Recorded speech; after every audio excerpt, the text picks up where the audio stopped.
69번째 시간입니다.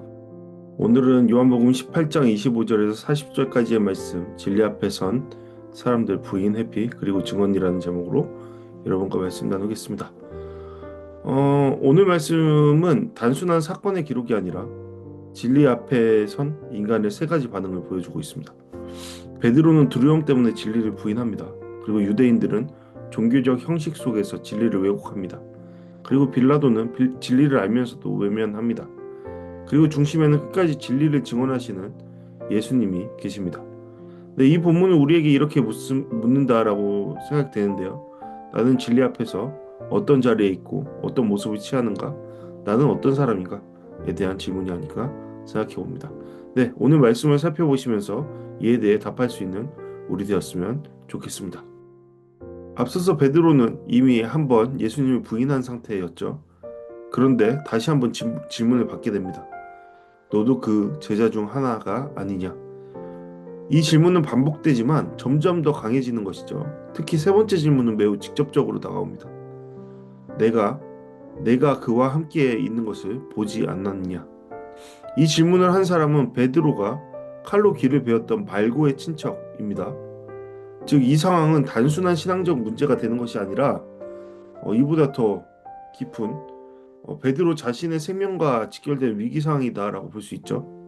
왜냐하면 베드로가 칼을 들었고 그것을 통해서 그를 찾아온 유대인을 베었기 때문이죠. 네. 그래서 베드로는 한 발 물러서서 더욱더 목소리를 크게 내서 나는 아니다라고 말합니다. 나는 예수님과 상관없는 자이며 나는 그 자리에 있지도 않았고 나는 너가 말하는 그 사람도 아니다라고요. 그 순간 또다시 닭이 울죠. 여기서 우리는 중요한 사실을 봅니다. 베드로는 예수님을 분명 사랑했습니다. 그러니까 제자들이 오지도 않은 그 자리에 홀로 요한과 함께 그 자리에 있었겠죠. 하지만 두려움 앞에서 무너진 것입니다. 상황이 상황인 만큼 그 또한 많이 두려웠던 것이죠.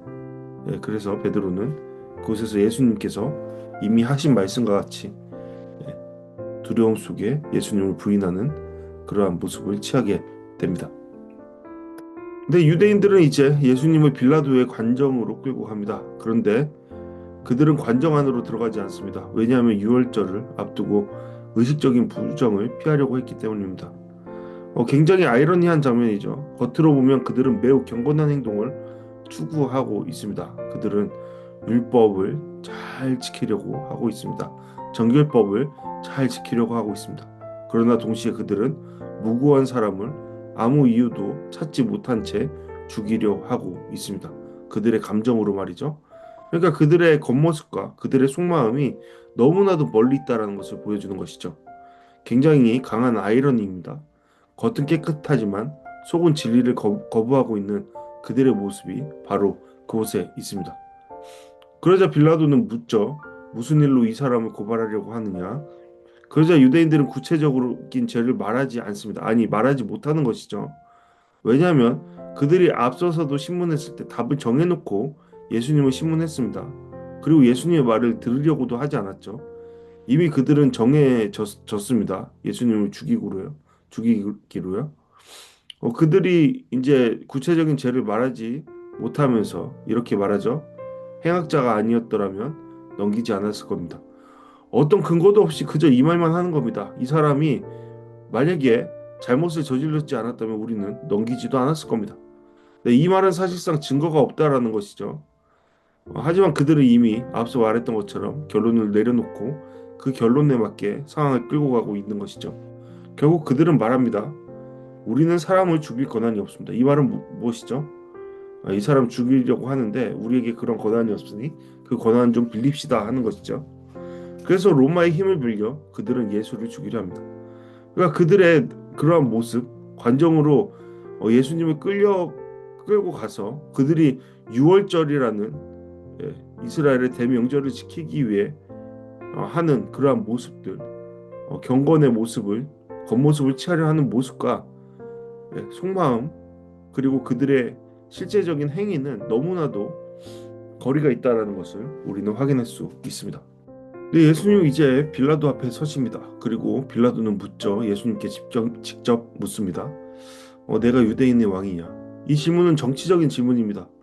예수님이 유대인의 왕이라면 그것은 로마에 대한 반역이기 때문이죠. 그것에 대한 빌라도의 관심만 있었다. 빌라도의 관심은 그것에 대해서만 있었다라는 것을 보게 되는 것이죠. 그러나 예수님이 이렇게 말씀하십니다. 내 나라는 이 세상에 속한 것이 아니다.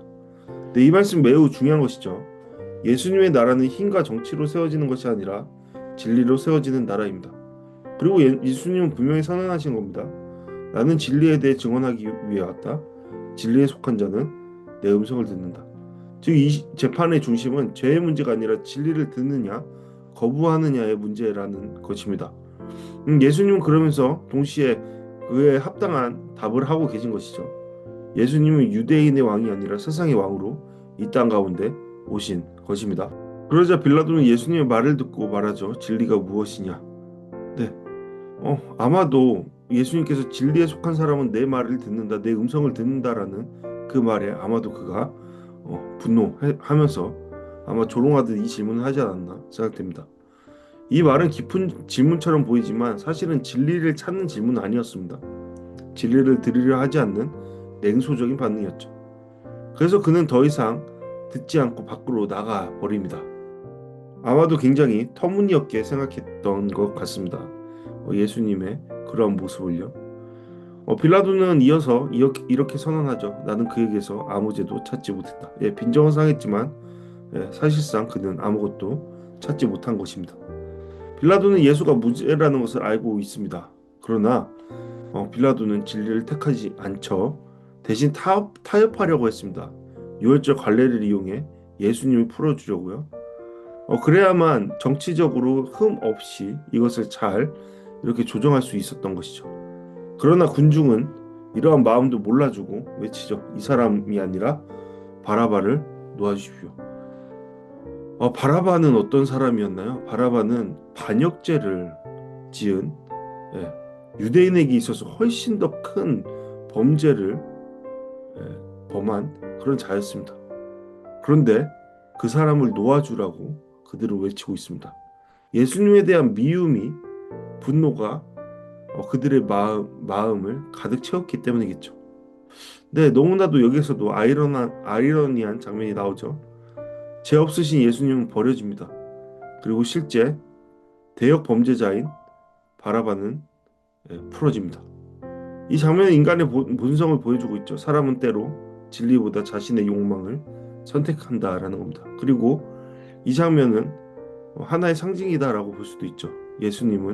죄 없으신 예수님은 엄청난 죄를 범한 바라바와 같은 우리를 위해 대신 십자가로 향하게 되셨다라는 그것입니다. 네, 오늘 말씀은 단순히 유대인 대 빌라도의 이야기가 아니라 오늘을 살아가는 우리의 이야기다라고 생각됩니다. 먼저 베드로를 봅니다. 베드로는 예수님을 사랑했지만 두려움 앞에 무너졌습니다. 우리 또한 마찬가지죠. 우리가 신앙이 없어서가 아니라 손해를 볼까 두려워서, 사람들의 시선이 두려워서, 내 자리를 잃을까 두려워서 진리를 숨길 때가 있습니다. 그래서 우리는 스스로에게 질문할 수 있죠. 나는 어떤 상황에서 예수님 부인하고 있는가? 생각해 볼 만한 주제입니다. 두 번째로 우리는 유대인들의 모습을 보게 되죠. 그들은 유월절을 지키기 위해 관정에는 들어가지 않으면서 정작 하나님의 아들을 죽이려 하고 있습니다. 겉과 속이 다른 것이죠. 이 모습은 우리에게 깊은 질문을 던져줍니다. 나의 신앙은 형식은 지키지만 본질을 놓치고 있는 것은 아닌가? 예배를 드리지만 마음은 멀리 떨어져 있는 것은 아닌가? 말씀은 듣지만 삶을 따라가지는 않는 것은 아닌지 생각해 볼 수 있습니다. 우리의 신앙이 습관이 되어버린 것은 아닌지 우리는 돌아봐야 할 것입니다. 마지막으로 우리는 빌라도를 보게 되죠. 그는 예수님이 죄 없다라는 것을 알고 있었습니다. 그러나 그것을 선택하지 않죠. 사실 진리를 선택하지 않습니다. 모르는 것이 아니라 알면서도 선택하지 않는 그러한 모습이죠. 우리도 말씀을 통해 진리를 알고 있습니다. 네, 우리 너무나 잘 알고 있습니다. 그러나 결단을 미루고 상황을 보며 타협할 때가 있습니다. 양심의 소리를 끝내 거부할 때가 많죠. 그래서 하나님 오늘 우리에게 묻고 계신다라고 생각합니다. 너는 진리를 아는 것으로 만족할 것이냐? 아니면 진리를 따르겠느냐. 네, 진리는 단순히 아는 것이 아닙니다. 선택하고 붙들고 살아내는 것입니다. 네, 진리 가운데 살아내는 우리 모두 되었으면 좋겠습니다.